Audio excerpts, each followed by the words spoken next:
My name is Nombini Mehlomakulu. The merger was really driven by two things.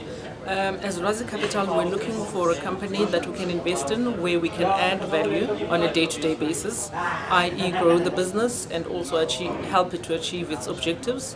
And secondly, it was also about how do we build a better society in one way or the other, and that's why DP Wells also appeals to us. The company mission is to move us to the world that we desire, and we would like to leave a world a better place than we found it.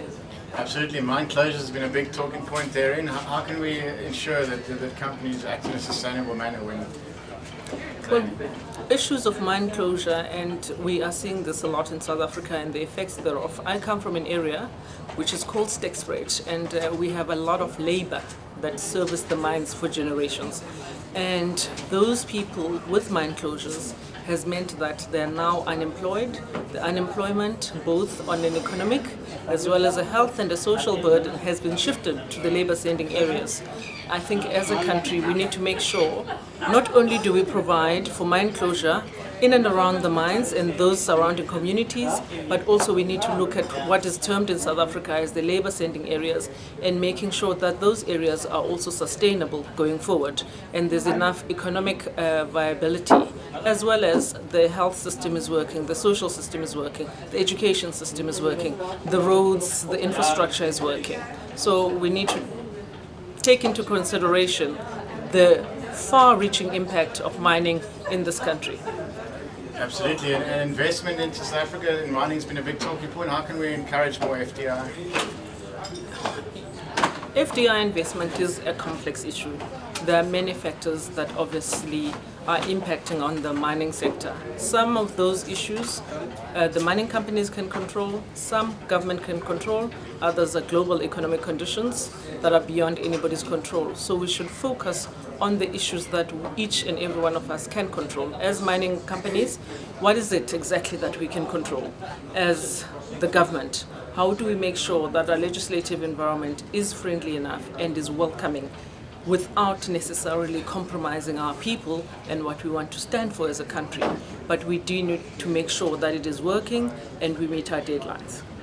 Absolutely, and the mining sector in South Africa is very fruitful for a lot of female leaders. Where do you think that stems from? You know, in South Africa we talk a lot about women's empowerment, and I think it is a very noble thing to do. And I wonder in practice if one had to really do a study and do a dipstick and see in the economy how many of the participants are really women and to what impact. You know, you could take it from the one spectrum to be able to say on the listed companies how many of those are controlled and run by women, to the other spectrum where we know in informal trade a lot of those are run by women because they need to feed their families. So we need to be able to find an equilibrium and not limit women only to the one side of the economy.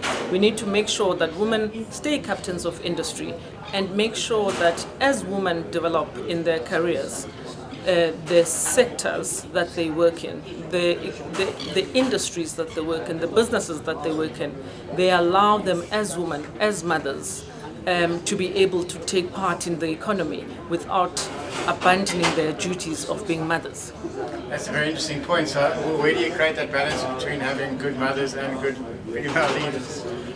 We're starting to see globally where companies, for example, such as Google, they say, you know, you bring your world to the workplace. So they have supportive structures where you have, is it creches or whatever they're called, they are close by.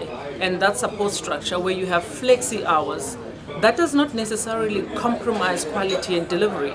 And people must not confuse flexi hours with compromising of delivery and output. People should be measured on output, not what I term face time. Anybody can sit there, but what kind of results are you getting out of that and the impact thereof? So you're almost redefining the model of what a working environment looks like.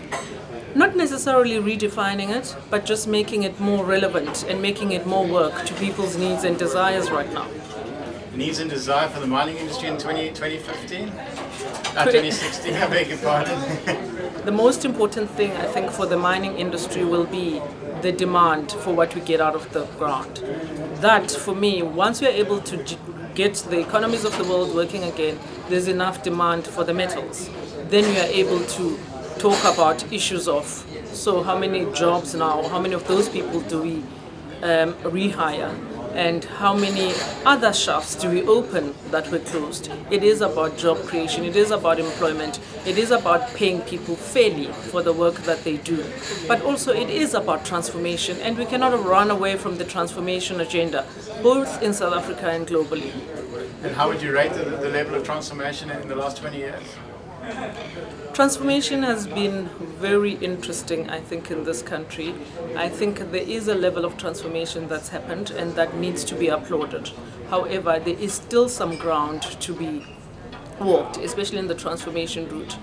Looking at the boardrooms, who is there, why are they there, what is their portfolio, and is it technical enough or is it still just the support staff? If we're only having transformation only on the support services, that's not real transformation, that's not sustainable. We need to make sure that there's transformation on the technical level, on the core side of the business, but also we need to make sure we create enough of a push and a pipeline of transformation so that when we're old and tired and retired, there's enough people to take this country forward, to take this industry forward.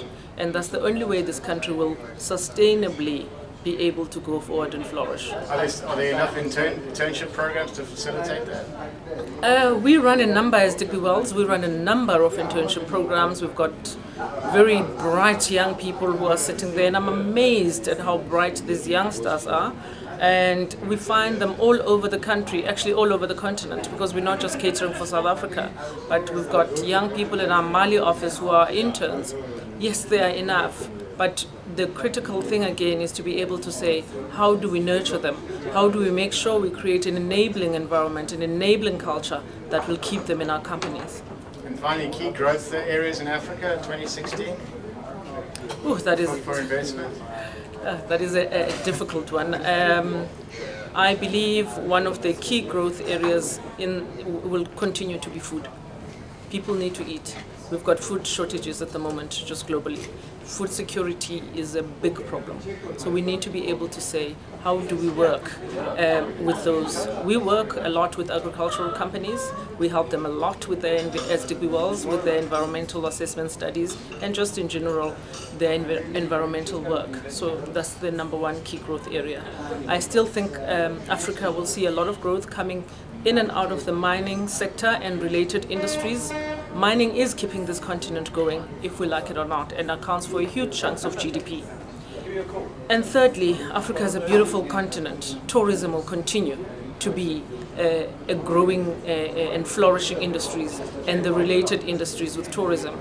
With tourism obviously comes other sectors such as your textiles and all of those, because those link and feed into that. So yes, I'm very hopeful for 2016. I am no way naive in thinking that it's not going to be a difficult and a challenging year, but like any other challenge, we need to be able to open up our minds, look at things differently, and find alternative solutions. Amen. Thank you. Thanks for your time, man. Okay, thank you.